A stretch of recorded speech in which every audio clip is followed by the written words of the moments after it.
नमस्कार दोस्तों, स्वागत है आपका यूनिक स्टडी सेंटर के ऑनलाइन क्लासेस में। बड़ा हुआ तो क्या हुआ जैसे पेड़ खजूर, बड़ा हुआ तो क्या हुआ जैसे पेड़ खजूर, और पंथी को छाया नहीं फल लागे अति दूर। तो दोस्तों ये कबीरदास जी का दोहा है, जिसके बारे में आज हम हमको बताने वाले हैं। इसके भावार्थ कि मतलब जो है इसमें क्या बोला गया है कि इतना बड़ा होने का भी क्या फायदा है। खजूर के पेड़ के बारे में बोला है इन्होंने कि इतना बड़ा होने का भी क्या फायदा, जिसमें फल भी बहुत दूर लगता है और किसी आने जाने वाले या पथिक को छाया भी नहीं मिलती है। और इसका भावार्थ किसी के जीवन के लिए क्या भावार्थ दिया है कि क्या इसका सार निकलेगा कि अगर आप इतने बड़े हो गए हैं, अगर आप किसी का सेवा नहीं कर सकते, आप जिंदगी में किसी के काम नहीं आ सकते, तो आपके बड़े होने का, अंबानी और टाटा बनने का कोई फायदा नहीं दोस्तों। मतलब अगर जीवन में आप बड़े हैं तो किसी न किसी के लिए कुछ करिए, किसी गरीब की मदद करिए, किसी के दुख में काम आइए, तो ही आपको बड़ा माना जाएगा दोस्तों। ठीक दोस्तों, तो ये था आज का सारांश आपके लिए। तो बढ़ते हैं आगे वीडियो में। आज हम पढ़ने वाले शब्दों के वर्गीकरण या फिर शब्दों के भेद, इसी को हम वर्गीकरण भी कह सकते हैं। इसके पार्ट 2 के बारे में बात करेंगे। आज हम आपका ये खत्म कर लेंगे, तो बने रहिए वीडियो में अंत तक पूरी जानकारी के लिए। तो आइए आज हम देखते हैं कि शब्दों के भेद में बचा क्या है। कल हमने क्या पढ़ा था?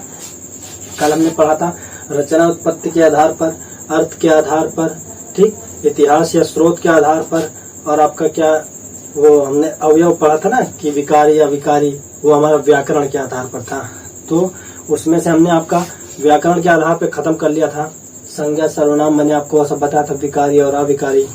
तथा अर्थ के आधार पर सम श्रुति भिन्नार्थक, एक अर्थक, विलोम शब्द, पर्यायवाची शब्द, ये सब आपका खत्म हो गया था। वो सब डिटेल में चलेगा आपका, जब चैप्टर शुरू होगा तो वो डिटेल में चलेगा। अभी हमने आपको बस एक वर्गीकरण, शब्दों के वर्गीकरण के बारे में बता दिया कैसे होता है। और हमारा वो ऋण रचना के आधार पर क्या हो गया था, ऋण शब्द, योग ऋण शब्द, यौगिक शब्द, ठीक, उसके बारे में बात कर लिया। आज हम क्या बात करने वाले हैं? आज हम बात करने वाले हैं इतिहास के आधार पर, ठीक, उत्पत्ति, स्रोत या इतिहास के आधार पर। तो आइए देखते हैं क्या उत्पत्ति, स्रोत या फिर इतिहास के आधार पर।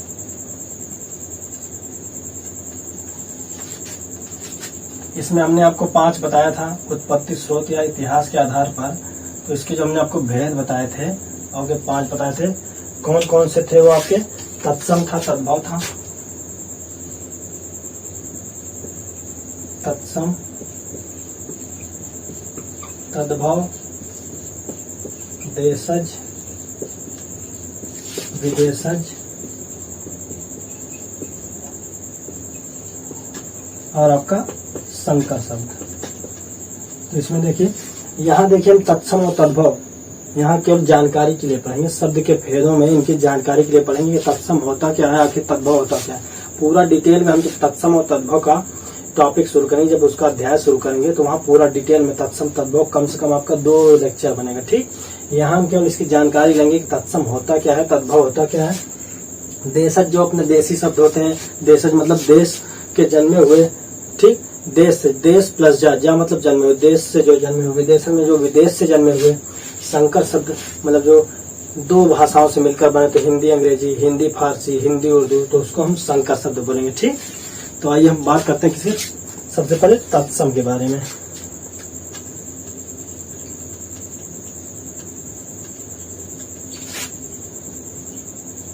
अब देखिए तत्सम शब्द होता क्या है।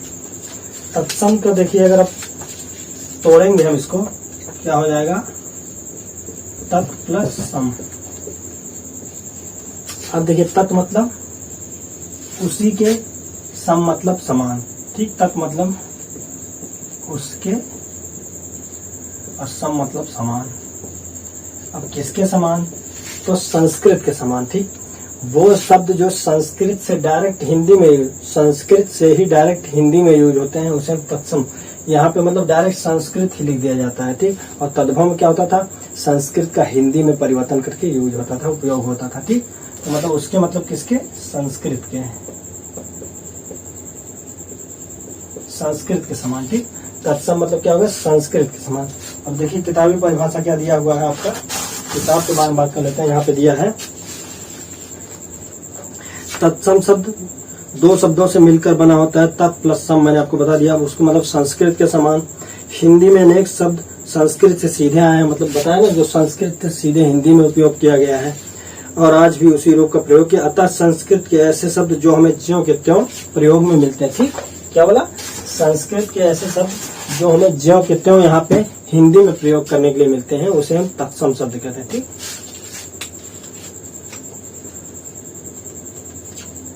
क्या बताया?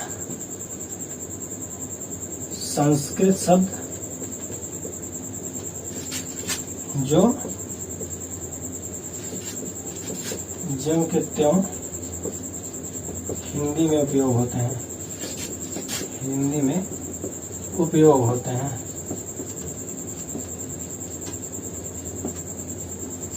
देखिए, संस्कृत शब्द जो ज्यों के त्यों हिंदी में उपयोग करते हैं उसे हम तत्सम शब्द कहते हैं। ठीक, तो इसके हम कुछ उदाहरण के बारे में बात कर लेते हैं। इसका उदाहरण क्या होगा?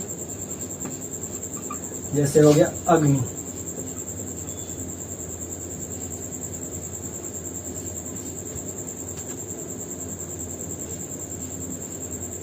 ठीक, अग्नि।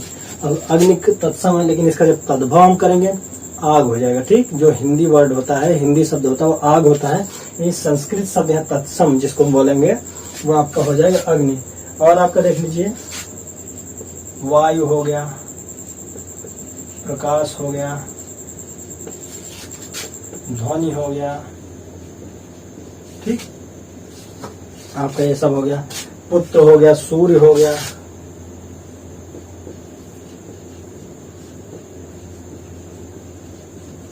और भी इसके हैं, जब हमको तत्सम पढ़ाएंगे वहां पर ढेर सारे एग्जाम्पल देंगे, आपको इसकी चिंता करने की जरूरत नहीं। जैसे देख लीजिए तत्सम है, अब इसका तद्भव देख लेंगे, आग हो जाएगा, वायु का हवा हो जाएगा, प्रकाश ध्वनि का पुत्र का बेटा हो जाएगा, सूर्य का जो आपका सूरज हो जाएगा। ठीक, ऐसे ही तत्सम, यहाँ पे तत्सम है, वहां पे तद्भव में आपका ऐसे ही होगा। तो आपका यहाँ तत्सम क्लियर हो गया। तत् मतलब उसके मतलब समान, उसके मतलब संस्कृत के समान। संस्कृत के शब्द जो ज्यों के त्यों हिंदी में उपयोग होते हैं उसे हम तत्सम शब्द कहते हैं। अब हम बात करेंगे तद्भव के बारे में।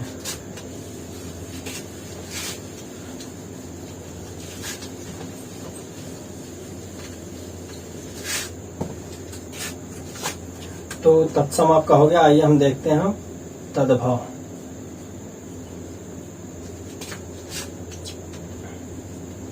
अब तद्भव को जो हम तोड़ेंगे, तद्भव को हम क्या, तत् प्लस भव हो जाएगा। मतलब क्या हो जाएगा आपका, देखिए तत् प्लस भव, भाव हो गए यहाँ। अब तत् मतलब देखिए उससे होना। ठीक, तत् मतलब उससे होना। ठीक, तो यहाँ पे क्या हुआ, उससे होना या उससे बनना। ठीक, उससे होना या बनना। अब होना या बनना का मतलब उससे मतलब संस्कृत से हिंदी में होना या हिंदी बनना।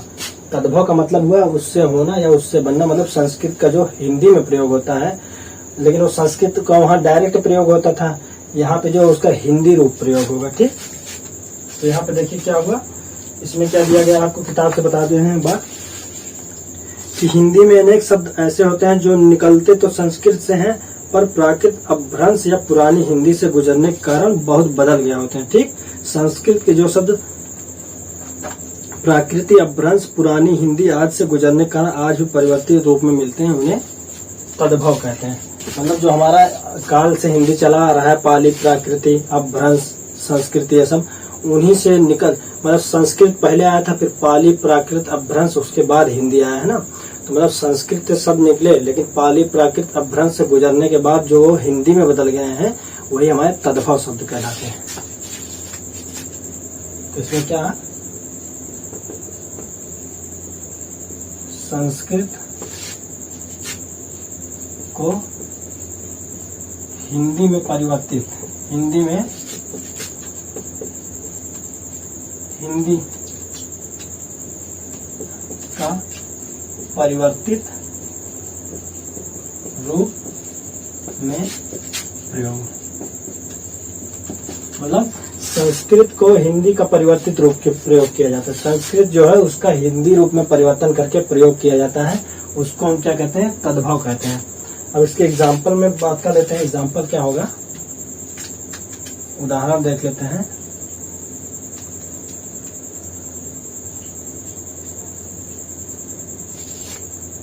का उदाहरण जैसे देखिए, वहां मैंने बताया था ना आपको अग्नि, अग्नि का तद्भव क्या हो जाएगा, आग। वायु का, वायु बताया था, वायु का क्या हो जाएगा, हवा। सूर्य का क्या हो जाएगा, सूरज। पुत्र का क्या हो जाएगा, बेटा। ठीक, तो यहाँ पे इतना मैंने बताया था। बेटा भी कह सकते हैं आप, या पूत भी कह सकते हैं ना, पूत कपूत। पूत कपूत एक कहावत भी है, पूत कपूत तो का धन संचय, और पूत सपूत तो का धन संचय। इसका मतलब अगर पूत कपूत है तो धन के संचय करने का कोई मतलब नहीं, लेकिन अगर पूत सपूत है तो उसके लिए भी धन संचय करने का कोई मतलब नहीं, क्योंकि वो सपूत है तो खुद ही अपना धन संचय कर लेगा। ठीक, तो यहाँ पे आपका ये हो गया तत्सम और तद्भव। तो हम बात करेंगे आगे देशज, विदेशज और संकर शब्द के बारे में। आप यहाँ तत्सम तद्भव जो है समाप्त हो गया है। तो आइए देखते हैं हम देशज, विदेशज और संकर शब्द के बारे में।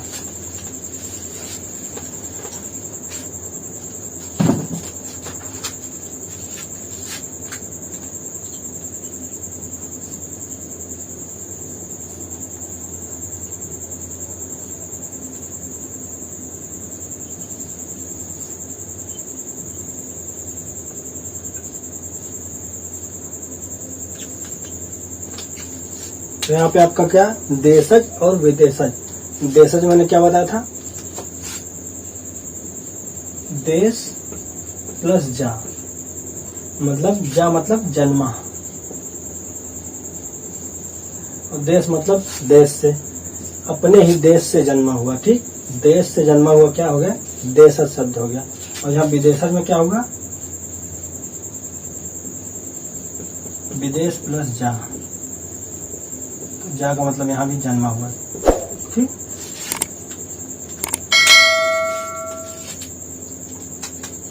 अब इसका क्या हो गया, विदेश क्या, देशज है ना, तो देश में जन्मा। तो यही मैंने देश प्लस, देश में जन्मा हुआ जो शब्द होगा, जो अपने ही देश से जन्मा है, उसको हम देशज कहेंगे। और विदेशज का क्या हो गया, विदेश में जन्मा।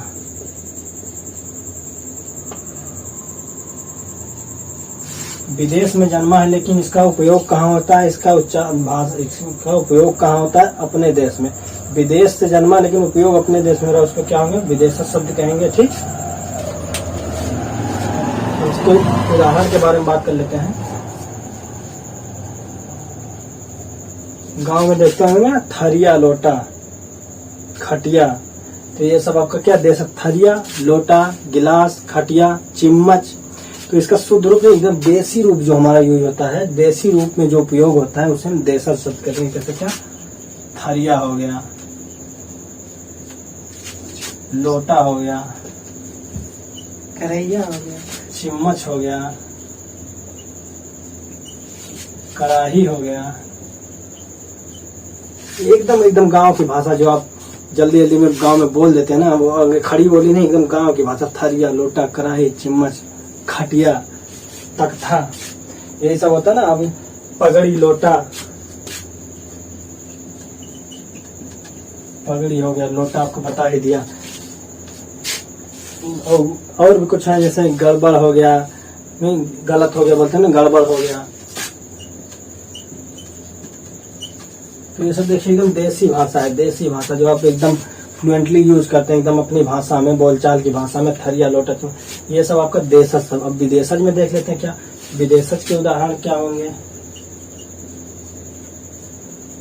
विदेशज की बात कर लेते हैं, तो यहाँ पे जैसे हो जाएगा आपका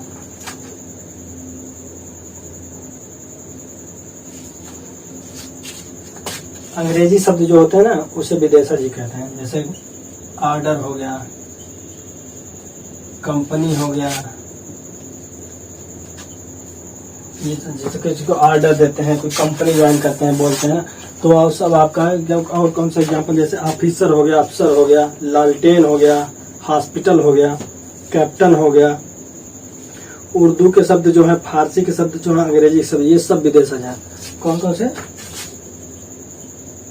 उर्दू, फारसी और जो है अंग्रेजी, ये सब आपके विदेशी शब्द हैं। ठीक, ये सब आपके विदेशी हैं। ऑर्डर, कंपनी, हॉस्पिटल, आमलेट हो गया, ये सब जो बोलते हैं ये सब विदेशी शब्द। अब हम बात करेंगे संकर। अब संकर क्या? संकर का मतलब यह है जो दो चीजों से मिलकर बना हो। इंग्लिश में इसको हाइब्रिड बोलते हैं। ठीक, हाइब्रिड मतलब संकर प्रजाति बोलते हैं ना, धान में जाता है हाइब्रिड धान लेना, उसे वो दो प्रजातियों को मिला के, ऐसे यहाँ पे दो शब्दों मतलब देसी और विदेशी को मिला के जब बनाते हैं तो वो संकर शब्द कहलाता है। तो देखते हैं हम संकर शब्द के बारे में।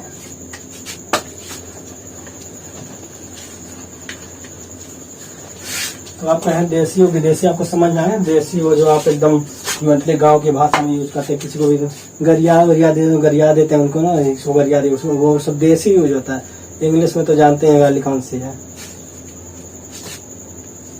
तो देसी गाली और विदेशी गाली भी आप लोग जानना चाहिए थोड़ा सा, बहुत काम की चीज है। तो यहाँ पे अब हम देखते हैं संकर शब्द। और सबसे बढ़िया देसी यूज है जब दो औरतें लड़ती हैं आपस में, तब तो बिल्कुल हिंदी का यूज होता है एकदम फ्लुएंटली। अब बात करते हैं यहाँ पे संकर शब्द। मतलब संकर का मतलब माना है दो प्रजाति, मतलब दो भिन्न भिन्न भाषाओं से मिलकर जो शब्द बनते हैं उन्हें हम संकर शब्द कहते हैं।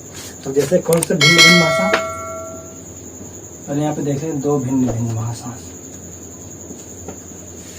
दो भिन्न भिन्न भाषाओं से बने, दो भिन्न भिन्न भाषाओं से बने। अब हम यहाँ पे देखें कौन कौन से, जैसे मान लीजिए आपका हिंदी प्लस उर्दू हो गया, हिंदी प्लस अंग्रेजी हो गया, उर्दू प्लस अंग्रेजी हो गया,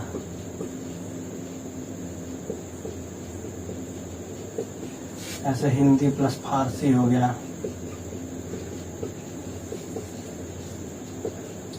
अब यहाँ पे देखिए हिंदी उर्दू, हिंदी अंग्रेजी, उर्दू अंग्रेजी, हिंदी फारसी, इनमें से कोई भी जब दो का मेल बन के बनता है कि दो के मेल से बनता है यहाँ पे, तो कौन सा हो जाता है आपका यहाँ पे संकर शब्द। मतलब दो भिन्न भिन्न भाषाओं से मिलकर बनता है तो वो संकर शब्द कहलाता है। अब इसके हम उदाहरण की बात कर लेते हैं। तो यहाँ पे देखिए जैसे कौन सा हो गया आपका हिंदी प्लस उर्दू, संस्कृत भी हो सकता है यहाँ, हिंदी प्लस संस्कृत, क्योंकि संस्कृत भी एक भाषा है। ठीक, अब यहाँ पे उदाहरण की बात कर लेते हैं। जैसे उदाहरण में कौन सा हो जाएगा आपका छायादार, और कौन सा हो गया आपका यहाँ पे पानदान, रेलगाड़ी।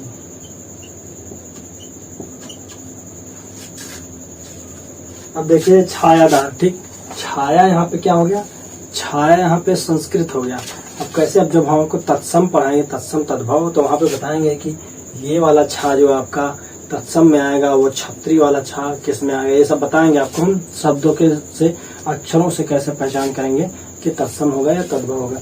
तो छायादार कौन सा हो गया, ये आपका संस्कृत से मिलकर बन गया, संस्कृत और फारसी। ठीक, ये आपका फारसी हो गया, ये आपका संस्कृत हो गया।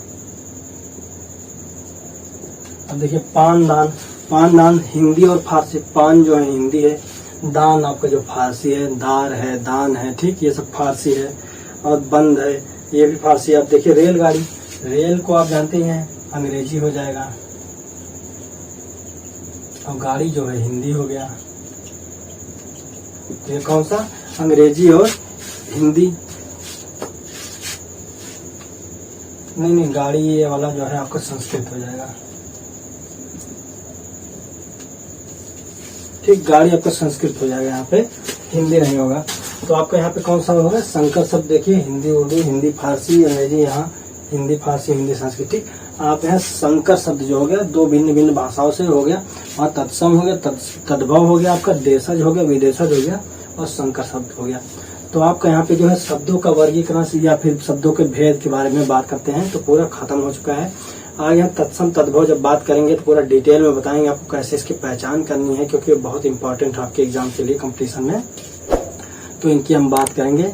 तो उम्मीद करते हैं वीडियो आपको पसंद आया होगा। अगर पसंद आया तो शेयर, सब्सक्राइब और लाइक करना मत भूलिए। तो मिलते हैं अगली वीडियो में एक नए जोश के साथ, तब तक के लिए जय हिंद।